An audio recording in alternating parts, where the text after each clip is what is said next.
Hey, thank you again, everyone.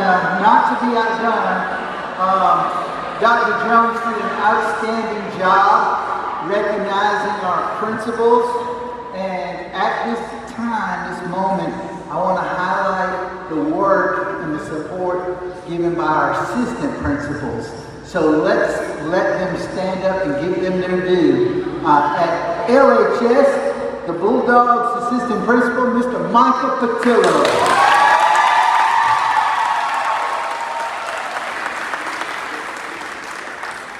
At VHS, part of the dynamic duo, Miss Wendy Robinson.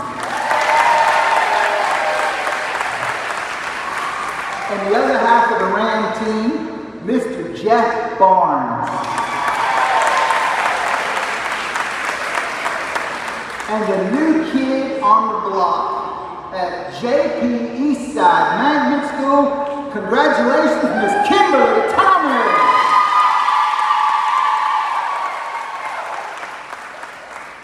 Also, another new assistant principal at W.F. Burns, another dynamic team, Miss Carla Riley.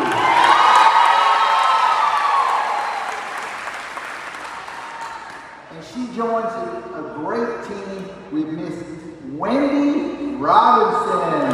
Wendy Johnson! Wendy Johnson, I'm sorry. And last but not least, at Fairfax, tagging up with Mr. Newton, Miss Lauren Dax.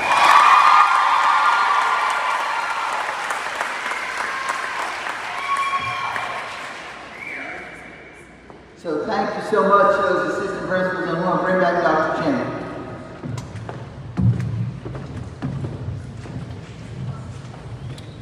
We are now going to recognize our Summer Lit Camp participants, our teachers for Summer Lit Camp that met the requirements for the extra day that we have been given, the extra professional day that we have been given to you if you meet the requirements for our Lit Camp. I'm going to talk a little bit about Lit Camp in a little bit and how that's going to go forward.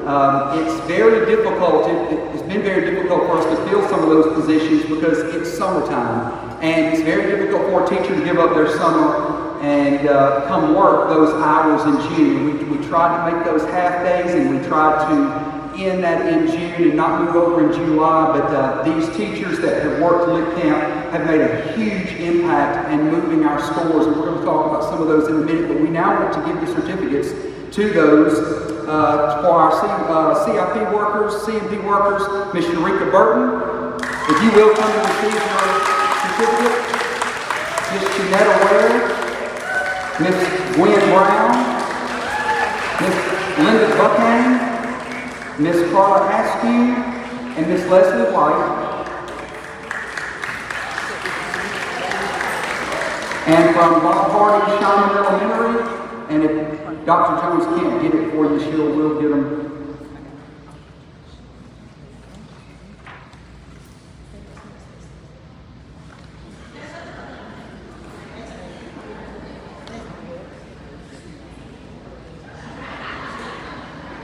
Ms. Frederica Brown, Ms. Julie Mitchell, Ms. Annie Phillip, Ms. Holly Alexander, Ms. Courtney Peacock, Ms. Joni Blitzen, Ms. Candice Yarbrough, Ms. Donna Meadows, Ms. Shafrania Winston, and Ms. Amy Scott.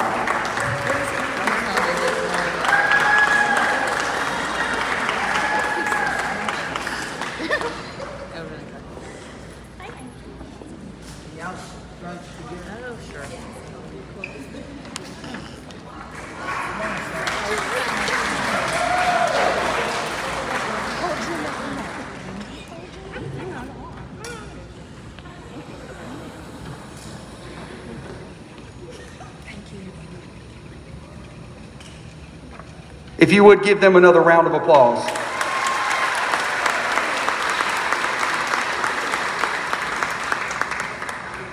And now for Eastside Elementary, Miss Kimberly Thomas. Miss Rachel Lofton, Miss April Dark, Miss Lakita Madden, Miss Christine Magby Flournoy, Mr. Ronald Johnson, Miss Stephanie Finley, Mr. Marquavian Billingsley, Miss Tanisha Williams, Miss Pamela Joyner, Mr. Jonathan Foster, Miss Kathy Wright, Miss Shanika Story, Miss Roxy Ray, Miss Jessica Hudson, and Mr. Jeffrey Holloway.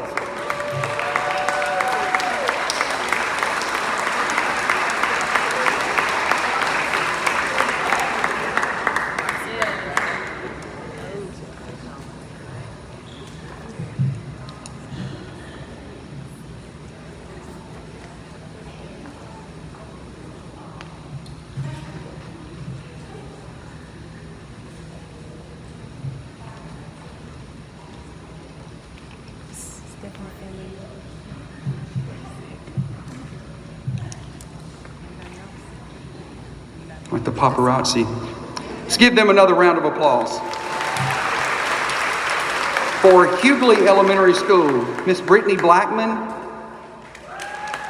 Miss Amy Easterwood, Miss Beth Grant, Miss Dominisha Holmes, Miss Kelly Howard,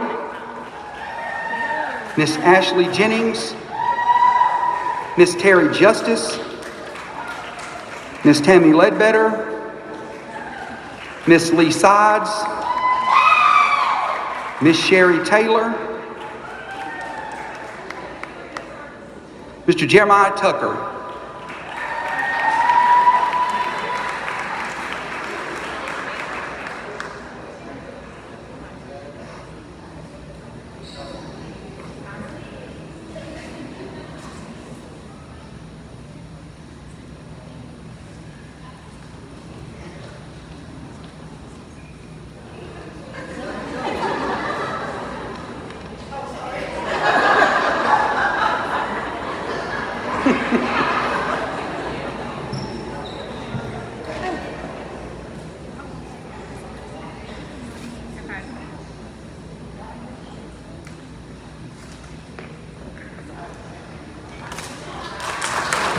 Give them a round of applause.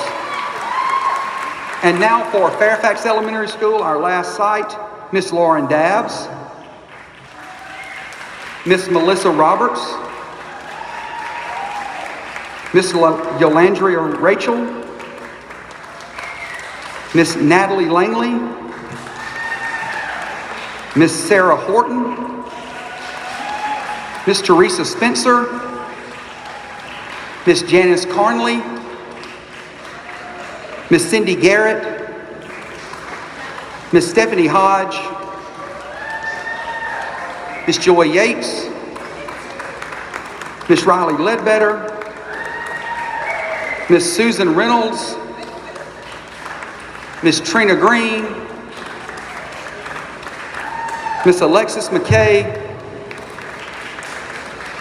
Miss Ashley Atkins, and Mr. Chris Miller.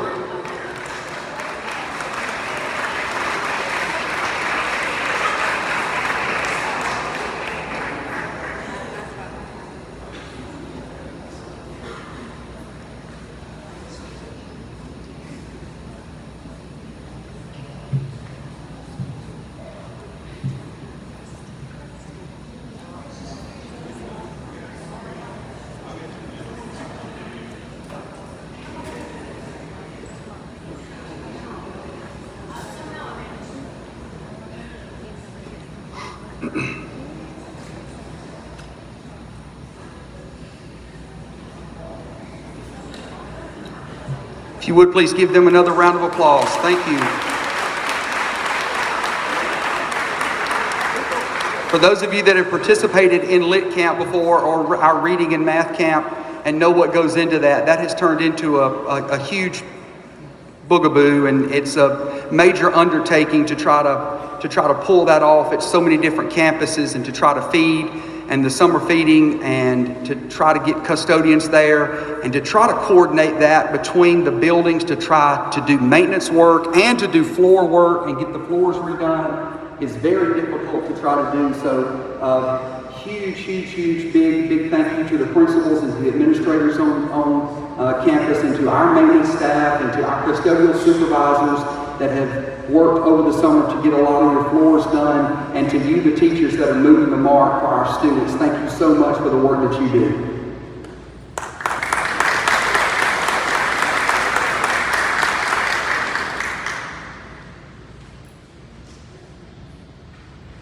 I am now going to review some of the 2023-24 expectations, and just give you basically a state of the Board of Education. I want to give you some budget numbers. I want to go over some teacher foundation numbers, and talk a little bit about what's going forward and new things. Best just to start with the money. So our net fund equity in June of 2022 was $8.1 million. In June of 2023, our net fund equity was $10.9 million, a difference of about $2.7 million. The ending fund balance in September of 2021 was $6.7 million, and our ending fund balance of 22 was $7.7 million, leaving a surplus of $1 million. What that means is that we are spending less. We're spending less money than we're bringing in. Is what that means. So we're able to surplus and bank money. We have to keep a certain amount of money in our fund to run by the state for them to match funds for us. So for the foundation program to work for us, we have to have so much money in a reserve for us.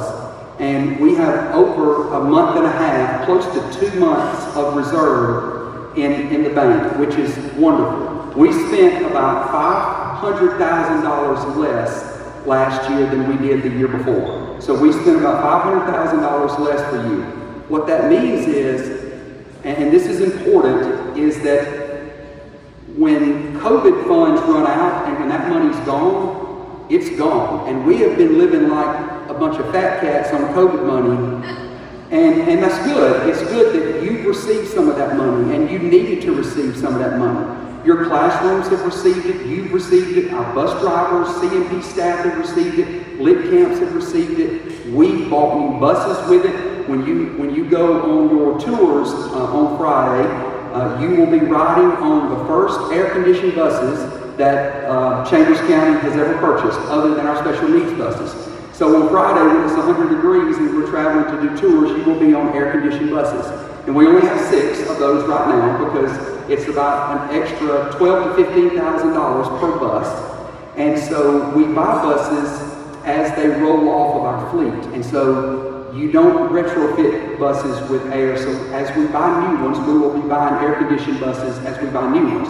But we received last year our first 6 buses for Chambers County that we've ever had. And so you will be riding on those on Friday.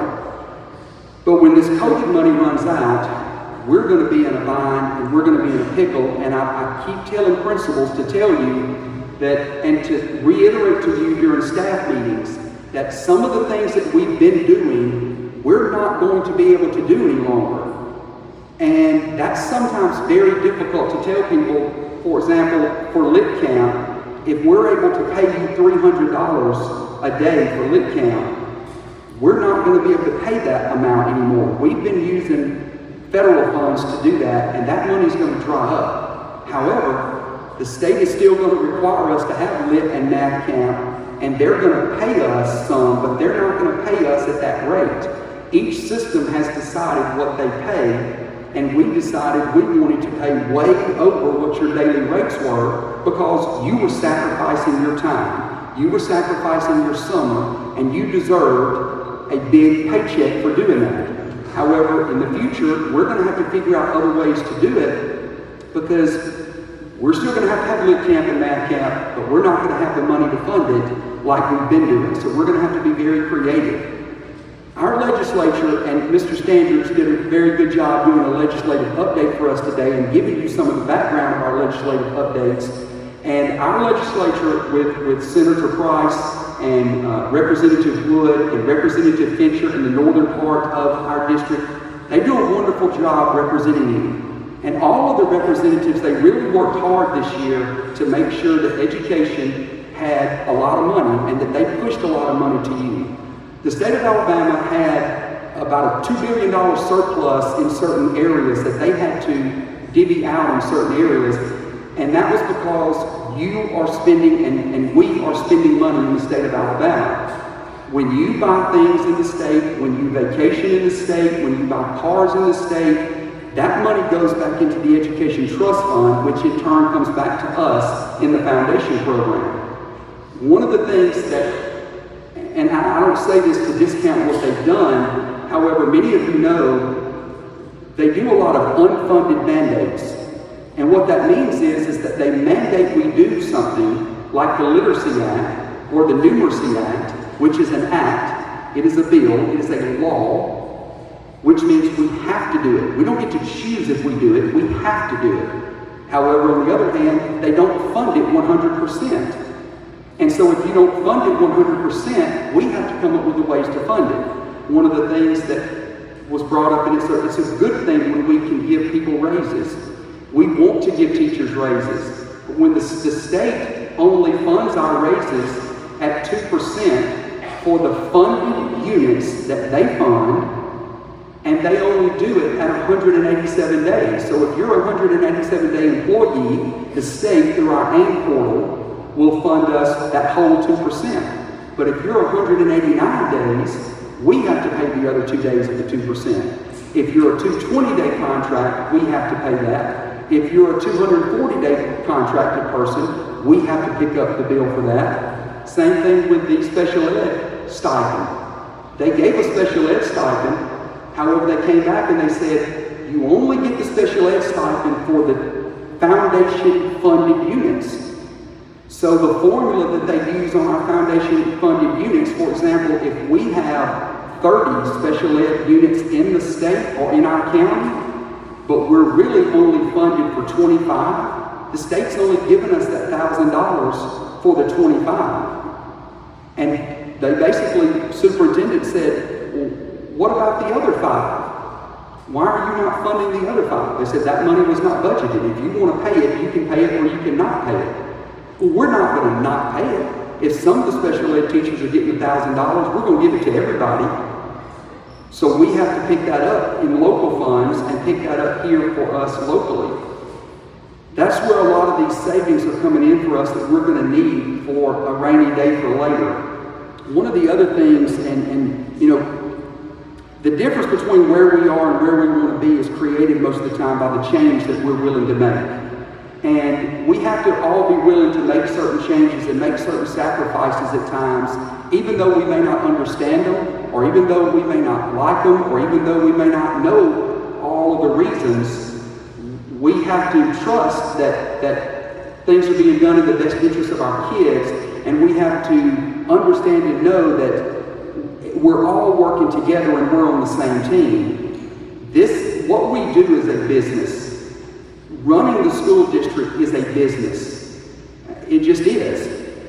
But we don't treat children or treat you like a business. We try not to treat our schools like a business, but it is a business. And it has to be ran that way because that's the way it's funded. It's more like a family-owned business rather than a corporation like Walmart or Target or Canal. We don't run it that way. But when you think about schools, you should think about running schools like businesses, like you would run a church or a family, because that's what we are. You are all extended families of each other and of us. And you all vacation together, and you go to birthday parties together, and you work together. You share a lot of your life together with your co-workers and with your families and students, and we serve our students. However, when we fund our school system through our local government taxes and ad valorem, but we also fund it through our ADM and through kids coming to our schools. We no longer live in a time like it was in the 1980s, to where you went to school where you lived, period. You didn't go anywhere else. You went to the school in the district that you lived. You didn't ever think about leaving and going anywhere else. That's not the way things are today. We are in competition with other districts and other places because students equal money. They just do. We get about $8,000, $8,500 per student, but not just students, but your salaries, your benefits, federal funds. They have to have a way to try to figure out how are we going to divide the money up in a fair way. And the only way to do that is they say, we got to figure out how many students you have. Because you serve students, so we need to pay you money, give you money to serve the students. So they count how many you have, and they compare that to what other people have, and they use a formula to give us money. So our students equal money. When we lose students, we lose money.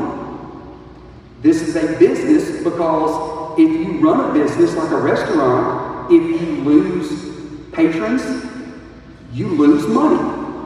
If you don't serve your students, when you go to Chick-fil-A, you expect to be served, and you expect to be served with it's my pleasure and fast service and good food. And if you're not, you don't go back. If you go to a restaurant and you don't get that, you don't go back, or you don't tip very well.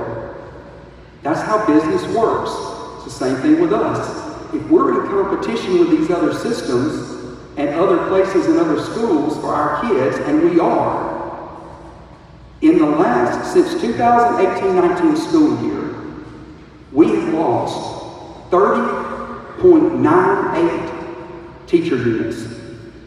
In 6 years, we've lost 30, let me say that again, 30 teacher units since 2018 because of ADM. That's a lot of teacher units. I don't know of another system in the state of Alabama that could lose that many teacher units, and we've not had to lay off or cut one single job. Not one job. Not one employee, CNP, teacher, bus driver, have we had to cut and RIF because of a reduction in force. But we've been able to do that over the last couple of years because of mergers, saving money, closing down campuses. Although those things are not fun, although those things are difficult, although those things, when we have to lose identity for our communities, those things are tough and hard. Those things sometimes have to be done. I also want you to know and feel, don't feel like the Lone Ranger for us. And I tell people in our community, we're not the only ones dealing with these things. Very close to us, there are systems all over the state that are having to do the same thing. Montgomery Public Schools is having to do the same thing. They just got through naming 2 new high schools, and they were going to name a new one Lanier, but they had to close it because of the same issues we're having. So it happens everywhere. It's not just us. This happens all over the state, and everybody has these same hard questions and decisions that they have to answer and make. And I tell you this, I'm not painting a grim picture. We have a very bright picture. We have a very bright future in front of us. But I want you to understand that this business that we run, we are all in this business together. And we are all responsible for each other, and we are responsible for how the business runs. We all do different things. We all have different responsibilities. We're all expected to do different stuff at a different level, but we all hold the responsibility for the business. We just do different things. But we're all responsible for making sure that it runs, because it in turn is responsible for your job and for our job. If we don't have kids, we don't have a job. If kids don't come to us, we don't have this job. We serve our community and our parents to educate them. And we have to make sure that we're doing everything we can from every aspect, from our buildings to our athletic facilities, to our front office staff, to our CMP staff, to our custodians, to our grounds crew, to our ticket takers at sporting events. If there's anything that we do in our system, we have to make a concerted effort to make sure that we're doing everything we can to move the business forward.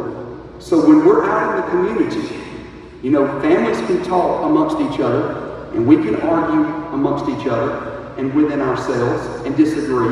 But you know how it used to be at the house when your mom and daddy would tell you, you don't go out and talk about what we talk about at home, or if we have a fight at home, you don't go out and talk about the fight at home. You keep the stuff in your home and you fix it inside the home. But when you go out, everything is good. Everything has to be good. If I own a construction business and my employees are at Home Depot in my shirt, and somebody walks up and says, hey, I'm looking to have some renovations done, and one of my employees says, there's no way I'd use us. The roof's going to fall in, and we're not going to get it done on time, and we're too expensive. Well, they're not going to call that business. It's kind of the same thing with us. We have to make sure and ensure that we are selling ourselves and that you are selling what you do. You work so hard and you do so many things that people never see. And you make an impact on kids' lives that sometimes you know and sometimes you don't until 10 or 15 years later. You all know that and have seen those things. You have to sell you, and you have to sell us, and we have to sell us in everything that we do. That's just what the business does to make the business run. And everybody works together. I spoke and told the basketball team the other week when we were talking, and they got their rings for their ring ceremony, and I told them and said, this game, the championship game was won on that one afternoon in Birmingham, but it was really not won at that time. That game was won a long time ago when those kids were playing travel ball together. That game was won a year or two earlier when several of those kids had an opportunity to leave. And you don't think that other people around the other counties wanted some of our players and wanted them to come play for them and didn't approach our coach about going to play, or some of our players about going to play, some of our younger players that were not starters? Do you not think that they had opportunities to go other places to play? But they didn't. They didn't do that. They stayed home, they stayed together like they've been together, and they made history and won a championship, one of the first championships that the school had won, the first one in basketball that they had won. But that's how it works. And the community and the whole county rallies around groups and rallies around those things, and they sell that product. And that's what we have to do. We have to sell our product. And I want you to know some of the financial parts of that, to know that when we make decisions, we're all adults, and I want you all to be happy, and I want to do everything we can to make you happy and happy employees. Because you've heard me say this before, happy employees are good employees, and they are. If you're happy at your job, you do good work, and we want to do things to make you happy. But we can't always make decisions that make you happy. And we're going to make decisions at times that you're not going to agree with, but we have to do that because we have to make decisions for kids. We can't make decisions for adults. And we can't make decisions that are good for adults. We have to make decisions that are good for kids. And sometimes that means an inconvenience for an adult. But adults are just big kids, is all we are. We're older kids. And when we get used to doing things a certain way, we have a hard time breaking some of those patterns, and we don't want to change the way that we're doing things. But we have to be flexible in the way that things move, because this business moves and flexes, and we have to flex and move with it.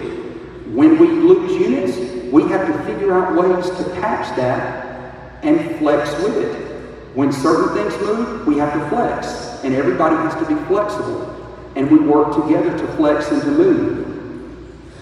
I want to go through some other of these financials. One of the big things that I wanted to talk about, and this is a big one, some of our ad valorem that we are receiving. Just to give you an idea, one of our ad valorem taxes in 22 was $3.1 million.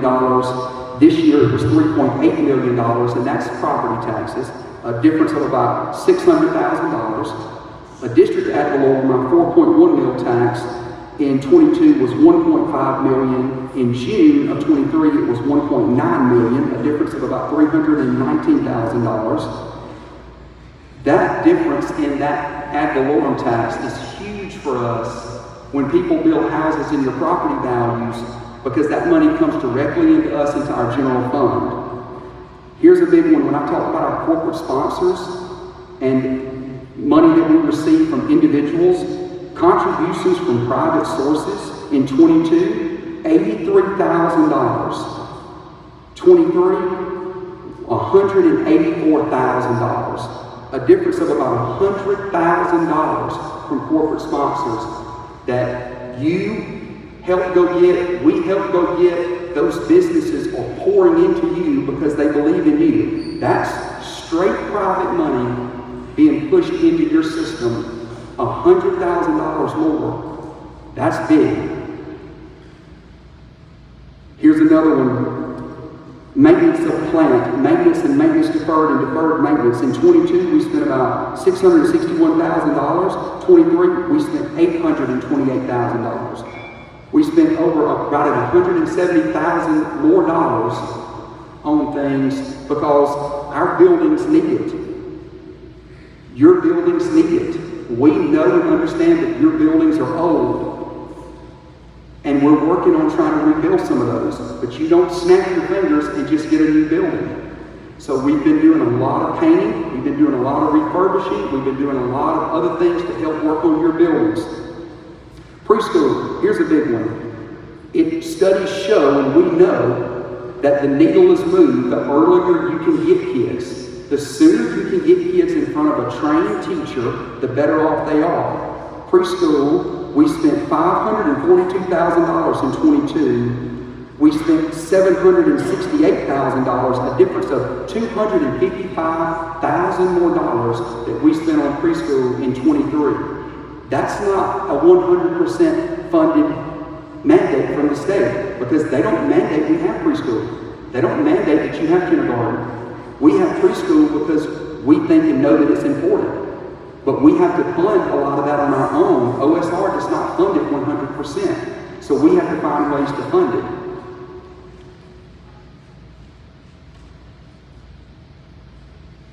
One of the ways that I know that our needle is moving and that we're moving in the right direction, Eastside Elementary School in the spring of 2022 had 35% proficiency from grade second, third graders that were reading on grade level. Second and third grade, they had 35% of their second, third graders reading at grade level. In 2023, 76% reading at grade level. That's moving the needle. That's moving the needle. That's lit camp work. That's win time. That's that 45 minutes that all of you elementary teachers that y'all do. That's that new curriculum that you're using. It's like lifting weights for a sports team. It's not the program you're doing. You just got to pick it up and put it down. You've got to do it. And it's hard work to get in there and do it. And you're doing the hard work. That's moving the needle. Bob Harding Shaman, in the spring, their ACAP reading scores at Shaman for second grade proficiency, 86%.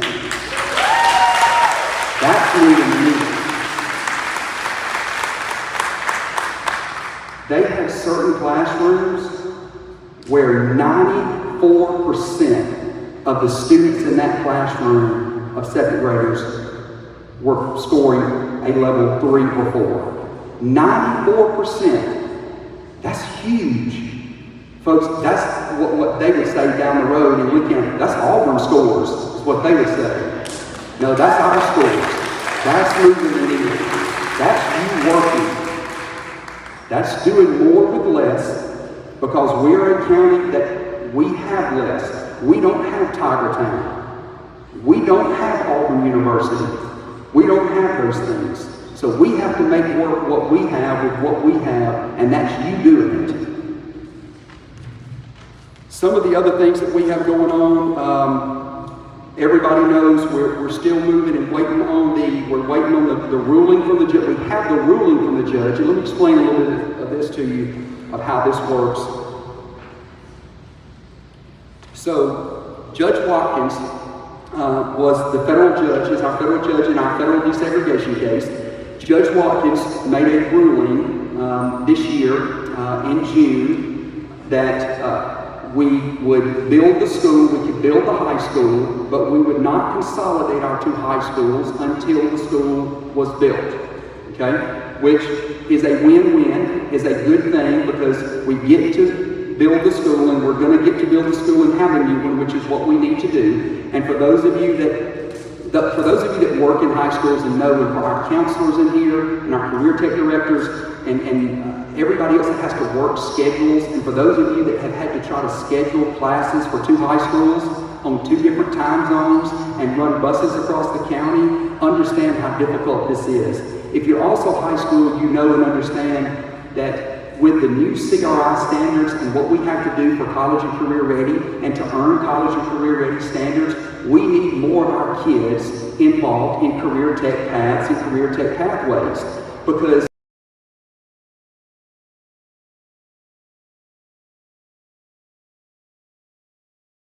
anything else. They don't enroll 2 years, 4-year, or military. 42%. That means they're going to get a job, but they're not going into other educational opportunities. So what that tells me is they've got to go get a job somewhere. So we need to be pushing those kids into career tech. It's very difficult to push kids into our career tech programs and pathways when our career tech center is 30 miles away for the largest majority of the kids in the county at one of the high schools with 600 kids. It's very difficult when it's on two time zones to try to do that, because now those kids have to pick between, do I want to have band, 7th period, or do I want to have athletics or weight training, or do I want to go to the career tech? And most of the time they pick their other electives and to stay at the school with their friends, which means they don't go to the career tech to get involved in these other pathways. It's very difficult to get them involved in those pathways when our high schools cannot be on block schedule. But block schedule is very expensive. We're on period schedule, which means a period lasts about 53 minutes, where a block can last an hour and a half or longer. It's hard to do a science lab or a culinary lab, or if you're in cosmetology, to set up a perm or do a haircut in 53 minutes. By the time you go set everything up and get things moving, you have to get back and get ready to get back on the bus again.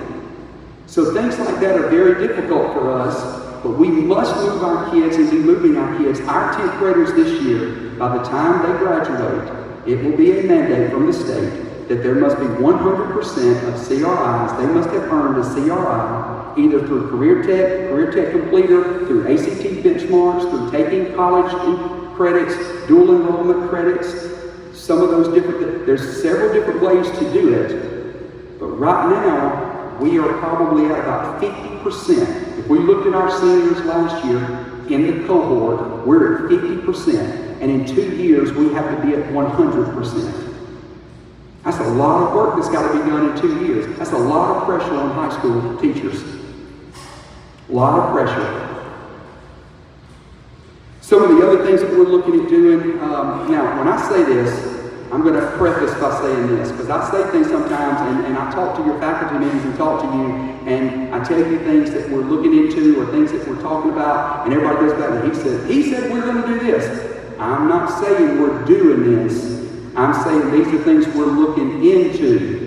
Let me repeat. These are things we're looking into. This doesn't mean we're doing this. We're looking into it. We're exploring these options. One of the options that we're exploring, and we've been exploring this, if you've listened to any of our board meetings and known or heard me in the past couple of years, I am a proponent of a 4-day school week. We have been trying to push for a 4-day school week. However, there are some things in the way. The State Department says that you have to have so many hours and so many days. Other issues that we deal with a 4-day school week is we have elementary schools but we also have two high schools that are across from each other that are on different time zones. Time zone is an issue. We have issues with our parents from elementary because of the time zone and when they have to go and what that 4-day week would look like. But the main issue and the main problem is getting the amount of days in and getting the amount of days in that are in your contract and getting the amount of hours in that are in there for the kids.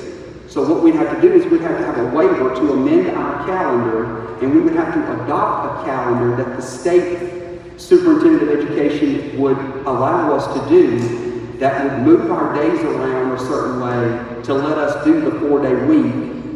But we're exploring those things, and one of the reasons we're exploring it is because we need to find ways to recruit teachers and keep and recruit good teachers.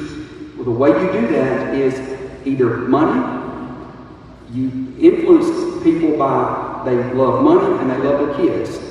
And so if I just told you that we were a very poor county and that we don't have a lot of money to give everybody raises and to pay people lots more money, then we have to find other ways to try to recruit teachers. A 4-day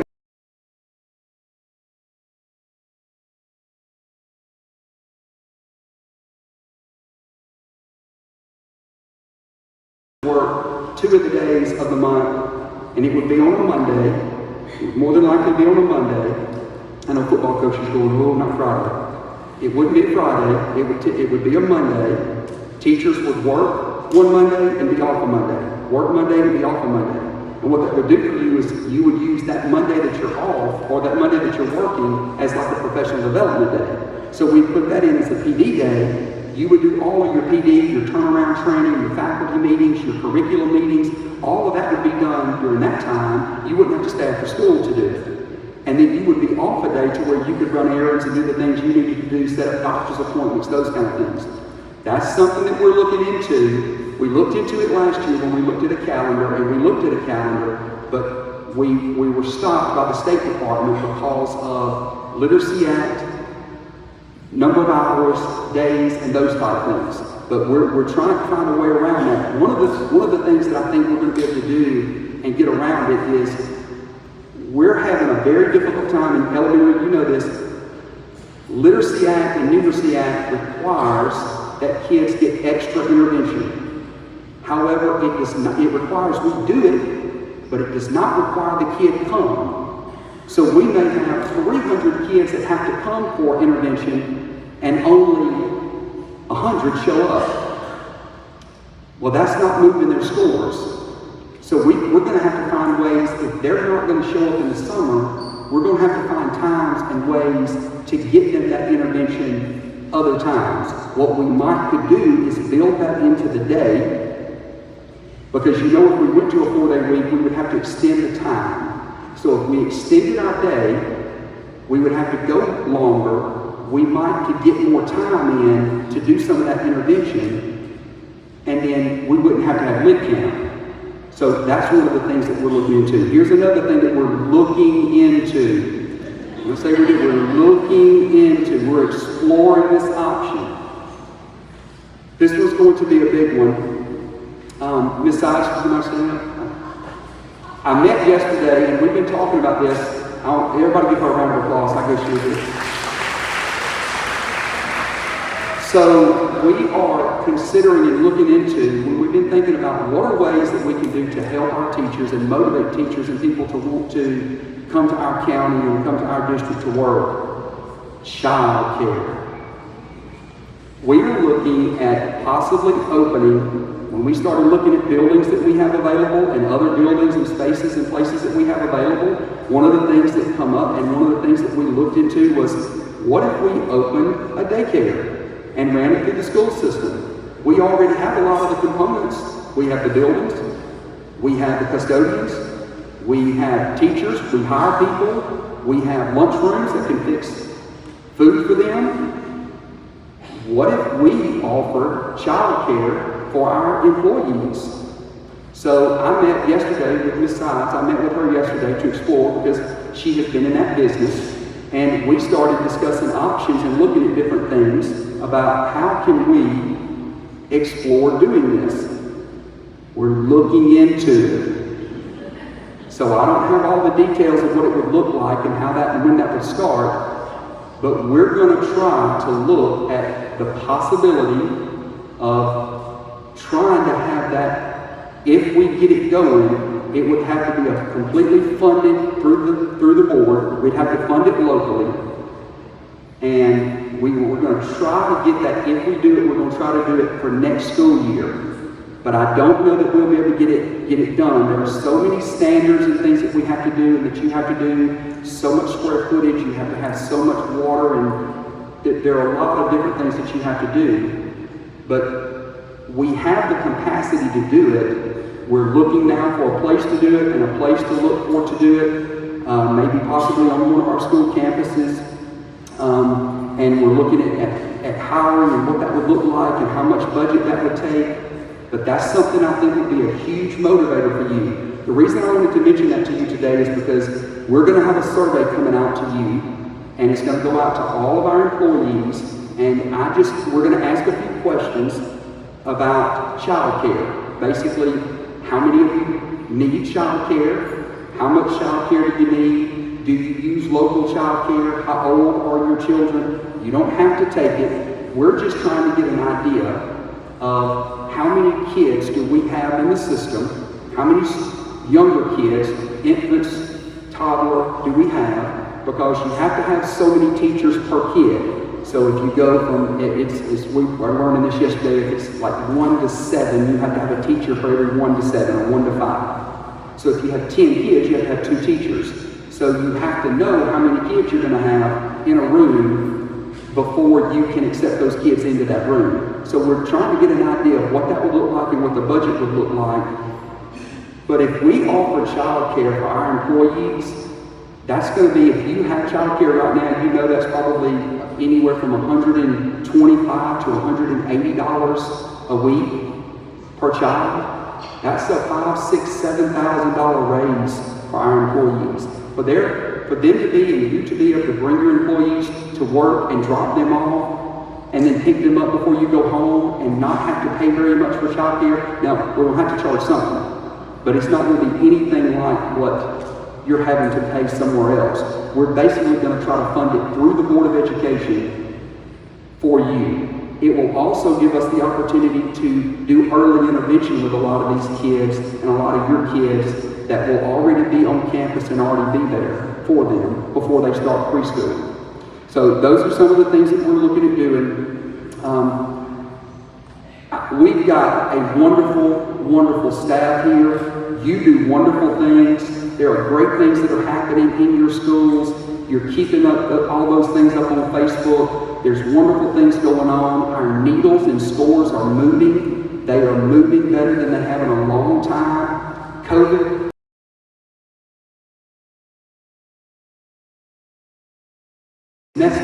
it's messed up everything. And so we're having to try to rebound from that, and you're doing a wonderful job doing it.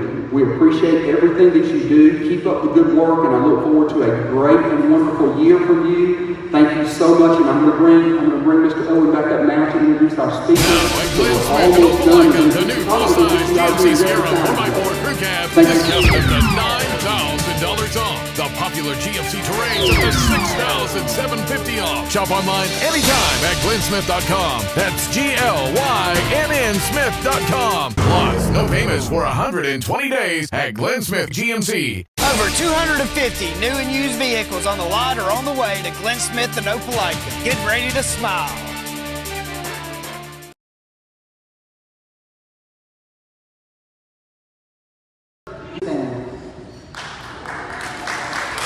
There she is. Hannah was left off.